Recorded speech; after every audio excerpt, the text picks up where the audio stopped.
sire. Tamo di laro. Tamo lewan. Good morning guys, welcome back to my channel. I'm Imphal. Asi di Kwakeithel da. Koi thui bi ko. Koi mabu koi thangasi.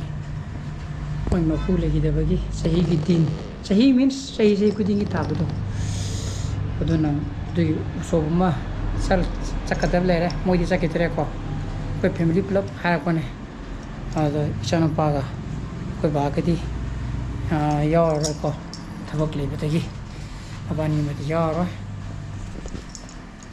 so ko tv satagi dress se laga lora asa bane ko tv se raba natra ko tundo mane nam phasi ko tundo mane nam phasi to ti ta ba mali da tundo ba ta bane to ti ta ra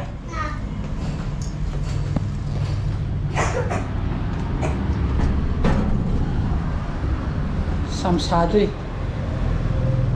Kau, tu bini cek kira berapa je? Pung hatara je ni. Ha? Papai dulu baru nak amu. Oh, pung hatara je. Pung apa makai? Tara je. Dan aku je pung tara makai tiang apa? Jadi cat lorang ni kau. Sadui, ngara panam saya. Asyik panam saya. Ada gimana? Ngai ba hai kadra Ronaldo fan gidi Ronaldo India ta sana ba lakture na haje AFC Champions League 2 do FC Goa ga moi group ma de club tamina gre dana ko adana Ronaldo pamjaba gi di sakki di sat pa yara ni Goa de sana ni khale ko ticket chu man di phajan di tangani adana ko bedi Messi pamjaba ni ko bedi TV de ni yengjarani adana FC Goa gi FC Goa do na koi di support to ni ko madu gi match di India gi team adagi India gi club Mohamagan ju top group ta tai duna AFC Champions League 2 da aduna tarik kya me de ju sabsana moi tarik pithok kar bali khangdre ai sabsana khangdre ko nan AFC Goa gi last ki moi gi qualifying pre qualifying round gi match to adu ai yenge ba ko yam fazana sanai Kagi berharau iko, ada. Juga ISL dah harga na, Norwich United ko, ini, pamjat baik dah ini ko. Cici ni, cici. Bukan. Hujan je, cici je, lemam hilir macam. Tudo meniru je, boleh yare dah punga pungai tas le. Iru boleh ya bukan? Ini sih, lagi. Chaklen mana lepas ni ko? Chaklen ni fitness ki exercise back to. Demagi bell je ya tere, demagi hagi tension bell ga. Adagi protectory bell high gedra. Bell ni mag ya taba. Siapa nak khaga tahu ni? Madu tu. Koi rabne da chin bion ha baje je ngasi ni jang padagi phone toru bobu moi Sunday chuti tha le me ado WhatsApp ta message sama thajan gre adona moi na dum Sunday chuti tha le na hayeng Monday di moi call back tor ke ha ne ba ko call back tor kan da madu gi bell ni dum ga che lage koi rabne madu gi express back to lei ba ko koi ne kat pak su kya thong andre chanu pan yam toi toi na thawe ko mai gi na tare to na Dulu muka cing kata berlari, dresser pa lura sandon tang nam gigi ko, kau di sandon nam bine ba, aje sandon nam bine kara, dulu kau na oi di sakre, jika tujuan aku mana aine, mana aku rumpu, mai tahu bro, cuma batai sakre, ane taruh. Yes. Okay, subscribe. Let's go. Lah. Nangi phone nung papa kon nangi phone se dere ghari. Kau ni ka. Sinai ki phone. Abunga. Sak cha thu ko. Se sak thano ma bane. Mal ba ka basa da. Lora ba? Lora koi di. No, Thursday. Come on, let's go.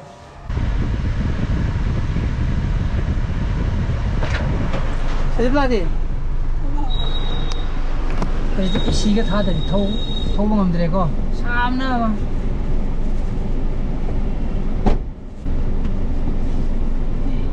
But become the hider. Hider get up.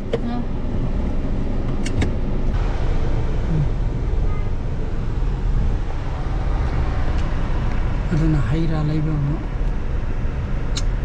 labor jemu khani isle lai ko bhai gai poran me na ye anu koi long gai diya aur miche thak na ne ko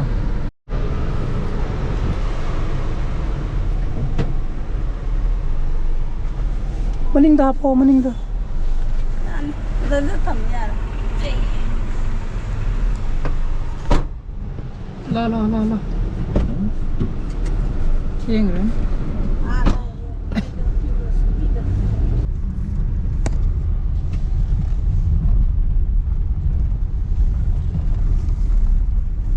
cái nào phải khám gì phải khám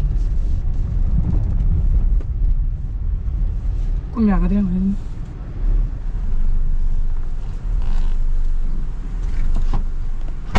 me 좀 넣고 뭐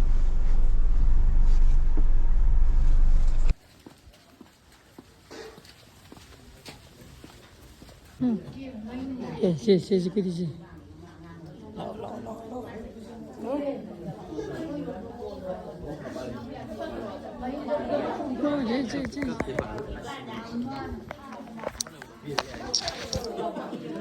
mà sẽ không được nghe con mẹ này mà nó liền cái bữa cái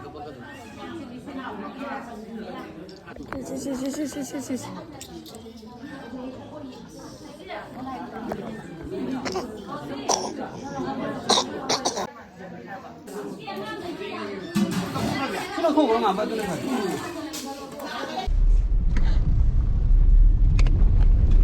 sao vậy mình à yếm đã hẳn lại á mới chỉ được chứ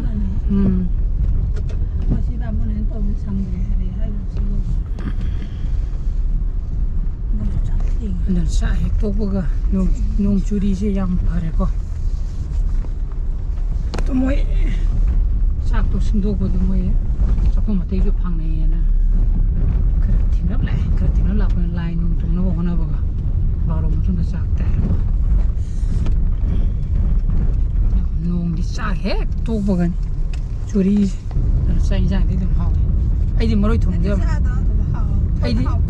ai đi mắm maroi thùng rồi hoi maroi thùng có hoi hawai mairong bi hoi maduni chai situ pakura sana ga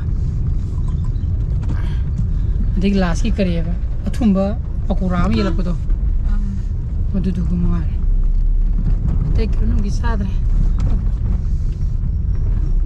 okay nung de kani kariya chahau